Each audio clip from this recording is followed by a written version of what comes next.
original vision for Darksiders was pretty grand.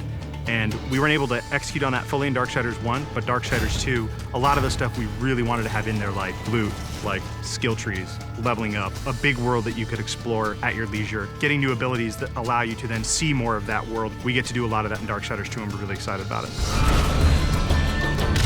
When we were coming up with the loot for the game, we had a lot of fun. We knew the weapon types and the armor and stuff that Death would wear, but obviously we want to have a lot of variety and allow people to really make their guy look different from their friends. Let me tell you about loot. It's the best new feature we're adding to Darksiders 2. You get to pick whatever gear you want to use. Do you want to use a heavy axe? Do you want to use a faster set of claws?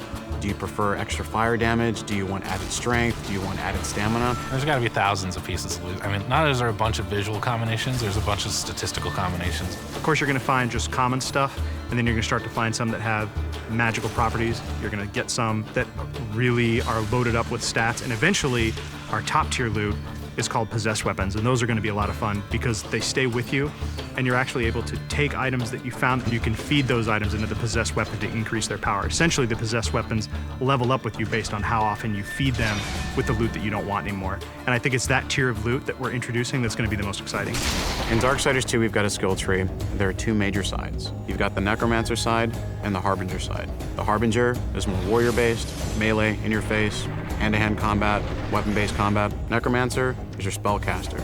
Your big nukes, fire, arcane, lightning, all that cool stuff. There's certainly not a chance to just stand in one place in Darksiders 2. The characters are more aggressive in this game. They're kind of up on top of you very quickly. So one, you have to think a lot quicker than you did on the first one.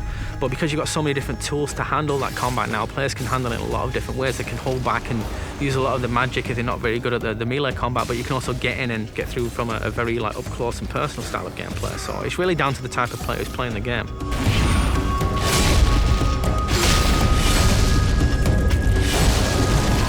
It's absolutely worth playing the game for the second time. We hold back some of our really high-end, powerful loot items for the second read-through. There are quests that are going to force you to explore the world into nooks and crannies you didn't even know existed, and to go down through some pretty serious content. And some are funny, some are serious, but there's a lot to see. It sort of harkens back to the elements that were special in old school games. That's what we really wanted to pack into Darksiders 2.